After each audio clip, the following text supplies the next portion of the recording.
What's up, everybody? Welcome into the Next Pats podcast. I'm Phil Perry. We've got another great guest for you this week on this episode. I just feel like this is somebody that can help us in a variety of different ways. It's longtime NFL executive Joe Banner, president of the Philadelphia Eagles, CEO of the Cleveland Browns. He's worked for the Atlanta Falcons as well. He is the co-founder of the 33rd Team, which if you go to the33rdteam.com, you'll find all sorts of useful insights, whether you are a fan, whether you are a media person like myself, when it comes to figuring out how front offices work, because not only do you get input from Joe Banner, you get input from Mike Tannenbaum as well. We know what his NFL experience is like, and they pull on a variety of different sources that can just help us learn more about the league. So great for us to have Joe Banner on with everything that's happening with the Brian Flores lawsuit against the NFL. If you're listening to the Next Pats podcast by now, you already know what that lawsuit is about. Brian Flores saying he is trying to affect real change in terms of how the NFL is going about its hiring practices, head coaches, general managers. I've heard him say as well that he hopes this will make an impact even across industries and across sports. And to me, very powerful what Brian Flores is doing, because at 40 years old, he understands what this might mean for his NFL career, that if he is suing the NFL, which he is doing, which he is pursuing right now, the NFL is not likely to be hiring him anytime soon to be a head coach once again, even though he's proven himself to be a more than capable head coach, given the situation that was happening down in Miami. So this is a powerful statement. This is a powerful decision on Brian Flores' part. And I think it's great for us to get a little bit of insight from somebody who has gone through the hiring process in the NFL. And Joe Banner will tell us he helped when he first started with the Philadelphia Eagles in the mid-90s. He hired Ray Rhodes to be head coach of the Eagles, 1995, only the fourth African-American head coach in NFL history at that point in time. And he'll tell us he's been critical of the NFL in the past, but he has really unique, interesting perspective on what specifically is happening with this Brian Flores situation, what's next for the Rooney rule. He's also going to talk to us about some high-level football stuff, because that's why we initially brought him on. But with the Brian Flores news breaking, of course, we have to ask him about that as well. But he brings great team-building insight to us as well, and that's at the core of this podcast. And so in the limited time that we had with Joe, we wanted to make sure we asked him some of those questions as well. So it's a great discussion with Joe Banner. I think you'll really enjoy it. Let's get to it right now.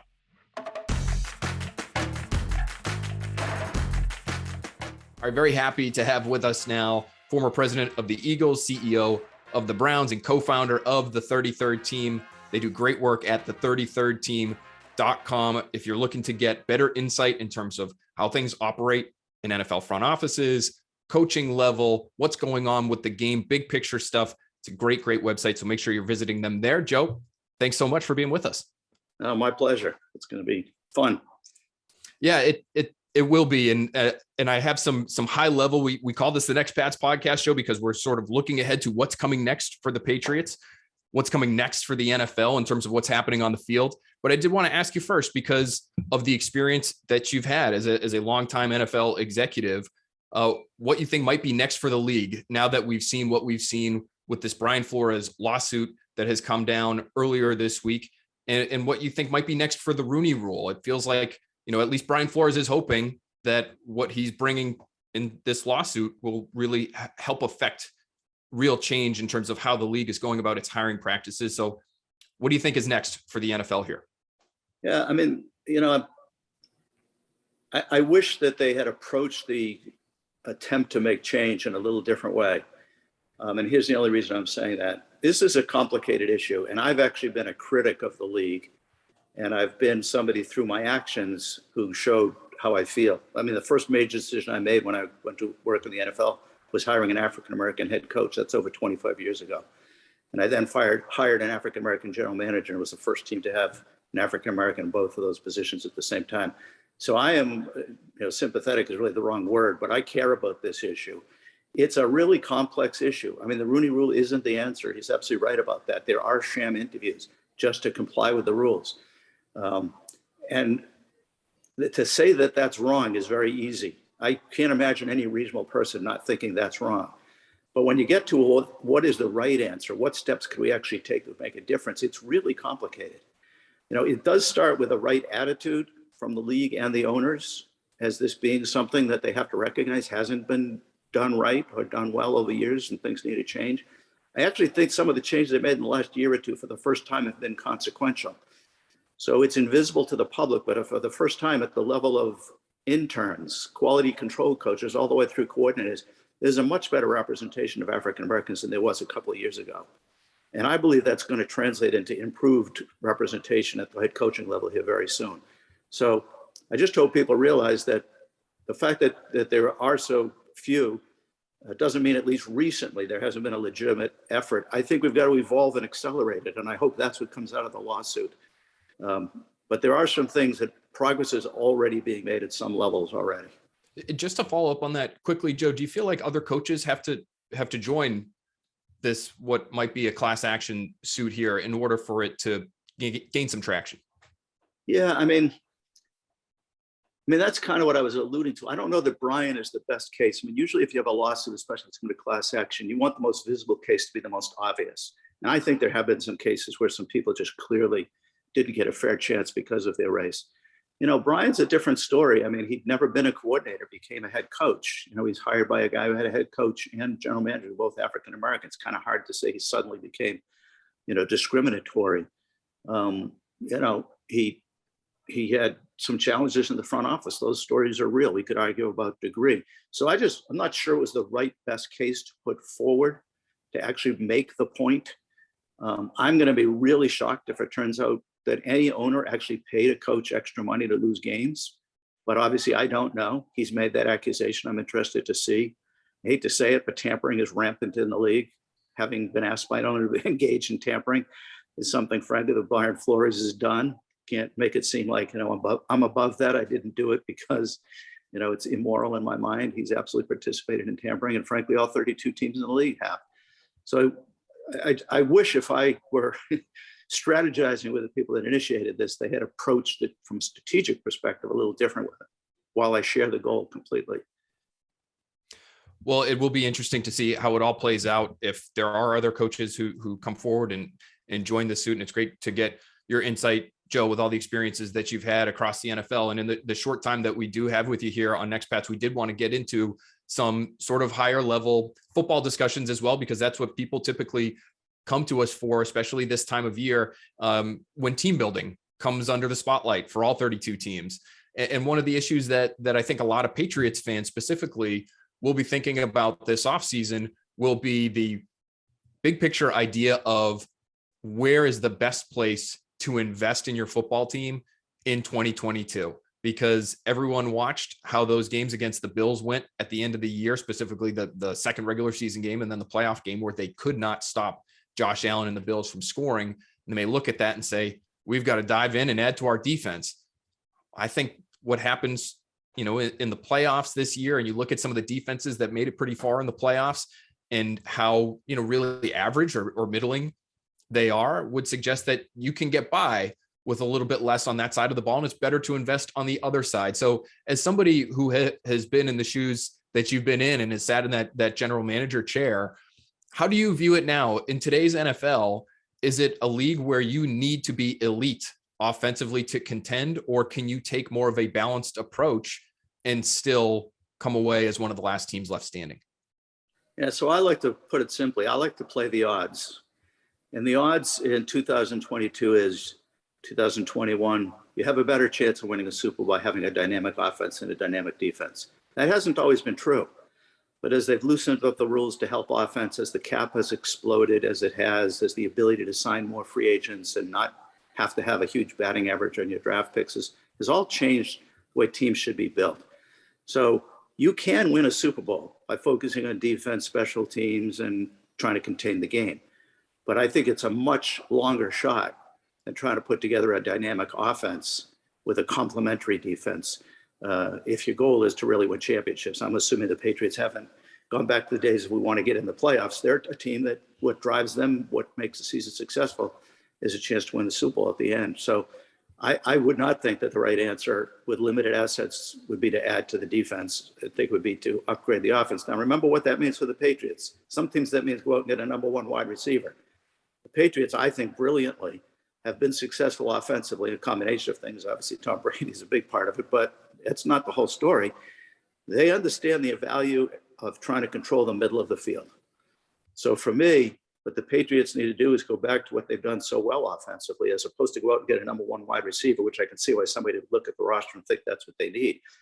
But they control the middle of the field with running backs and tight ends, and it makes sense. Linebackers and safeties are the worst coverage people on the defense. And it's easy to create mismatches with really good running backs in the passing game and really good tight ends.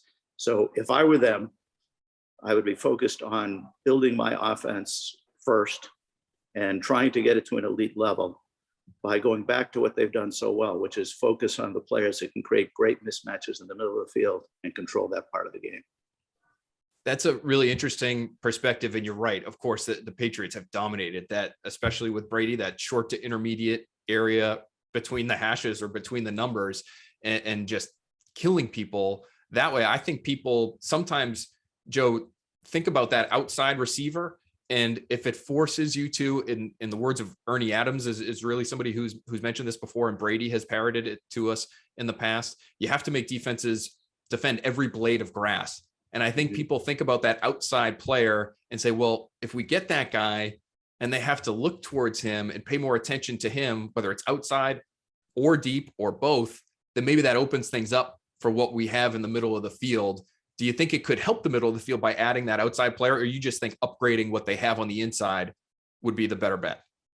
Well, here's what I'd encourage people to remember. It's a league with a cap and limited number of assets to improve your team. Basically, it's money and draft picks. I mean, you can use those, you can make trades, you can do whatever you want, but that's basically the assets you have. So you have to realize, and this is what's hard about running a team, every time you do X, you affect what you can do about Y. So it's not like we could just freely add a wide receiver who's making him cover every blade of grass, which I do agree with, by the way. It comes from somewhere.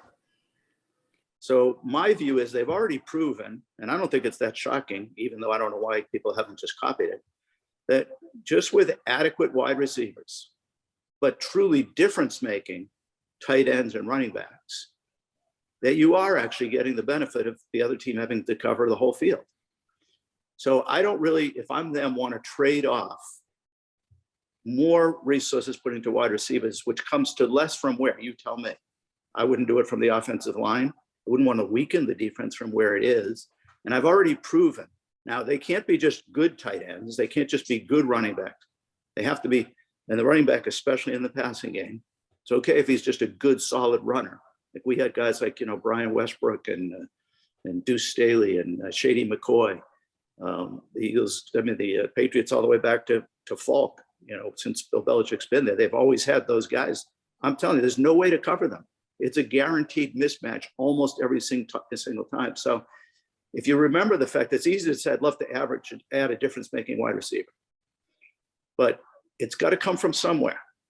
So what are you giving up? And to me, they've proven that the most sensible thing is to not give up the quality of the tight ends and the running backs, and to be able to give up a little bit of wide receiver. So I'd stay on the same path that I think is a part of the success that they've had. And certainly nothing's changed in the game of the rules to believe that it wouldn't be successful going forward. You're right. It's something that we have seen work for many, many years. It's a formula that clearly they like. So it would not be shocking at all if they continued on with that. Of course, they've had a little bit of trouble evaluating that outside the numbers type of receiver position over the years. So that may factor into whatever decision they make this offseason as well. But it's a great conversation. It's a conversation I'm sure we'll have all offseason, but it was great to have you on, Joe, with us to share your thoughts on that, on the Brian Flores situation as well. Thanks so much for spending some time with us on the Next Pats podcast. My pleasure. Good being with you.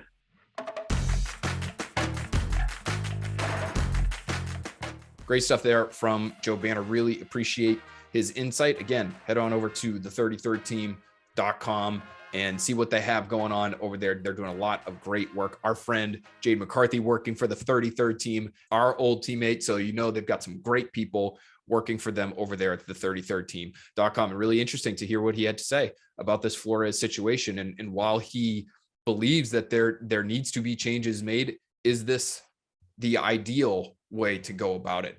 And even if it's not, I would say if Brian Flores felt like this is something that needed to happen for there to be changes made, good for him, because he's not the only one with these types of experiences. If you go through and you read the lawsuit that he has filed, they list a number of coaches. Now, those coaches haven't become a part of this class action suit yet, but maybe they will. But a number of coaches who have been fired or not hired, despite having the qualifications to be a head coach in the NFL. And maybe those folks eventually become a part of this class action suit that has been kickstarted by Brian Flores and his legal team. So will be really interesting to see how that plays out, how the allegations against Stephen Ross and Stephen Ross offering up money to Brian Flores to lose football games, all kinds of implications there in terms of what that means, not only for Stephen Ross and his future as an NFL owner, but the NFL in general, which is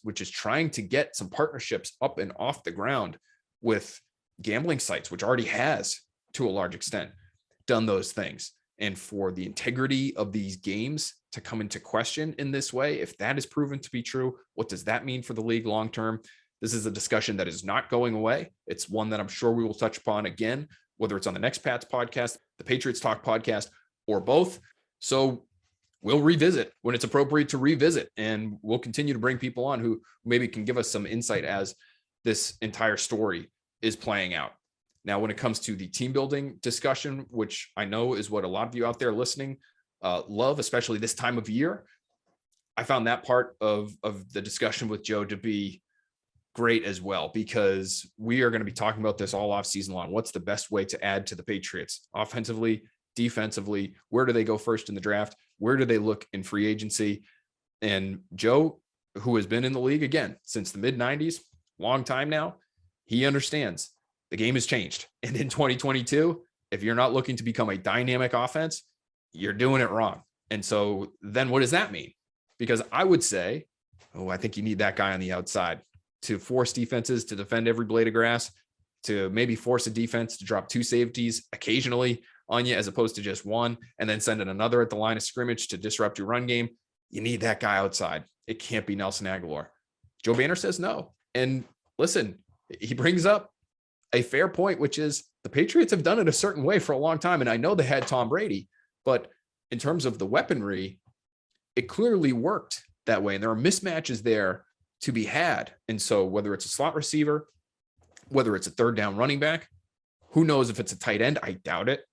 Neither of those guys are going anywhere. Hunter Henry obviously had a very productive season, his first season with the Patriots. Jonnu Smith on the opposite end of the spectrum, but he ain't going anywhere with the money he's making. So it will be interesting to see where the Patriots try to upgrade offensively to not only just elevate their entire offense, but to specifically help out Mac Jones. If you can attack the middle of the field, you can win that way. It's been proven. And so maybe that's where the Patriots decide to go this offseason. So much going on. We can't let this podcast end without at least mentioning that it is Senior Bowl week. We love the Senior Bowl here at the Next Pats podcast, and we are going to continue to focus on the Senior Bowl at the Next Pats podcast. We'll be bringing in guests to tell us what happened at the Senior Bowl for this podcast, because that's what we do. We know the Patriots love themselves some Senior Bowl draft picks. We know what the numbers are, absolutely through the roof, year after year after year. If you've played in the Senior Bowl, your chances of getting drafted by the Patriots are better. That's just the way it's worked. Whether you're Kyle Duggar or you're Mac Jones or you're any number of prospects that have come before them who shined at the Senior Bowl, this is something the Patriots are paying attention to. They are there. They are watching very closely, and they will continue to follow up on these players that have been at the Senior Bowl, because in large part, these are the best of the best. It's the best all-star game that we have. We'll mention some of the others as we continue through the course of the offseason here, but this is the one. And so the game will be played this Saturday, February 5th. If you have a chance to tune in, I want to just give you a few names of players that stand out to me initially at this early stage of the offseason, based on conversations that I've had, based on players that I've had the chance to watch, that stand out as potential Patriots fits. And we're going to focus in on some of the positions that I know you all care about more so than some of the others. So number one, let's start at receiver. It's not the most dynamic receiver group that the Senior Bowl has ever had. But there are a few names that I think if you have the chance, again, to either watch these practices or watch the game, you should be keeping an eye out on. North Dakota State, wide receiver Christian Watson, 6'4", 208 pounds. This would be an X receiver for the Patriots. He's played in the kicking game. We know the Patriots like that. The toughness that can indicate the athleticism that it takes to play as a returner. So he's a kick returner. He's averaged over 20 yards per catch at North Dakota State. He was clocked at 21 miles an hour this week in Mobile. So he has speed. Little thin for somebody who's 6'4" to be just tipping the scales, just over 200 pounds. But if they're looking for that field stretcher type, somebody who can do some damage after the catch as well, based on what he's done in the kicking game and the track record that he has there, that's somebody that the Patriots should be keeping an eye on, especially if he has a good week this week. Smaller school prospect, right? If you can shine at the Senior Bowl, it goes a long way. The Kyle Duggar corollary, that's what we will call it from now moving forward, because at the Senior Bowl was where the Patriots fell in love with the Lenoir-Rhyne prospect known as Kyle Duggar, who's now turning into, I think, one of their most important players on the defensive side of the ball. A couple of the receiver names: South Alabama's Jalen Tolbert, speed for days, 6'1", 195, so a little bit smaller guy. Again, smaller school prospect. If he has a great week, goes a long way. And then we would be remiss if we would not mention the Rutgers prospect at this year's game. It's Bo Melton. And I'm only half kidding, guys, because we know what the relationship is with Greg Schiano, between Schiano and Bill Belichick. Schiano very nearly was the defensive coordinator for the Patriots very briefly, a few years ago now. He's now the head coach at Rutgers. We know that. So Bo Melton, 5'11", 191, hands that are a little bit small. When they checked in for their measurements in Mobile the other day, sub 9-inch hands. That's not great. It's not what you're looking for. And a little bit inconsistent from some of the tape from the Senior Bowl that I've seen with his hands. A little bit inconsistent, a little bit of a body catcher at times. You've seen him make some great hands catches as well. So I won't say bad hands, I just say inconsistent. But he's got some speed as well. He's got some toughness. We've seen some nice releases off the line of scrimmage from Bo Melton. So Bo Melton, if he gets a great reference from his head coach in college, Greg Schiano, it's a name we got to keep in mind.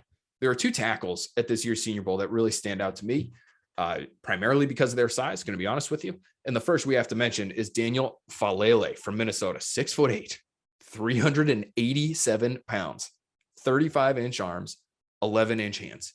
We talked about trucks and trailers with Daniel Jeremiah a few weeks ago here on the podcast from NFL Media. You know, a truck is somebody who is pulling the team along. A trailer is somebody who is not. Daniel Falele, based on size alone, is a semi. Okay, so these guys don't grow on trees. We've heard Bill Belichick say that many times before, whether he's talking about a 350-pound defensive tackle or a corner with incredibly long arms. Like there are certain players who have unique physical skill sets. Daniel Falele is one of those, and he moves well as well, guys. Is he the most athletic tackle in the class? No, of course not.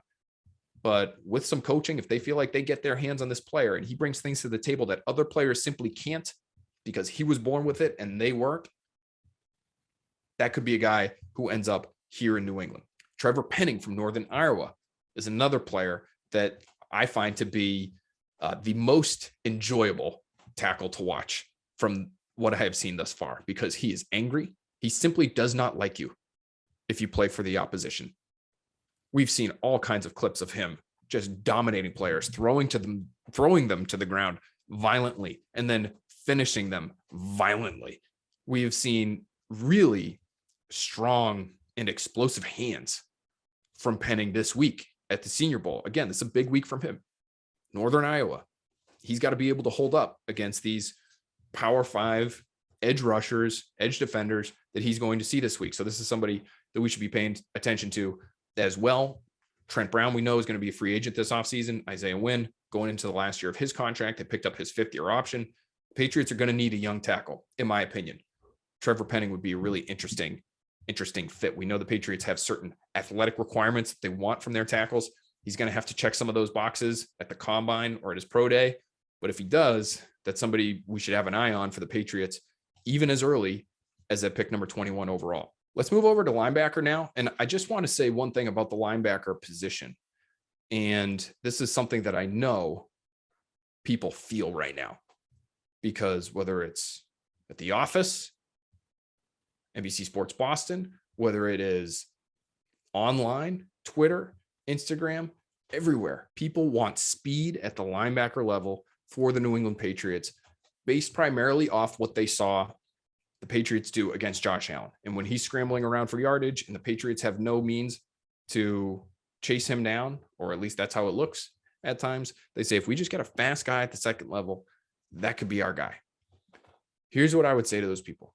You already have a fast linebacker on the roster, and maybe they need more. I'm not saying they don't need more speed on the field. Okay. But Kyle Duggar's a linebacker. He is. Go look at the snaps. Go look at where he's playing on a week-to-week basis. Pro Football Focus has him at over 400 snaps at either a defensive line, quote unquote, position right on the line of scrimmage, or somewhere in the box. And in the box at the second level, at what would traditionally be called a linebacker spot, he played almost 400 snaps. That's way more than any other position on the field defensively for Kyle Duggar. 189 snaps in the slot, 57 at cornerback, 84 at free safety, 387 essentially linebacker snaps for Kyle Duggar this season. Adrian Phillips plays a similar role.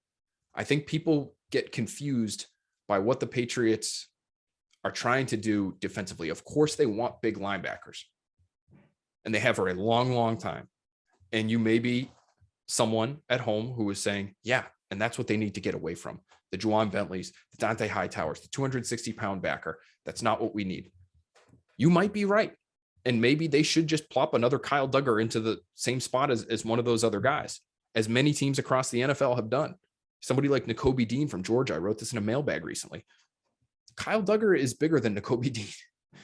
He has some height on him. They are about the same weight.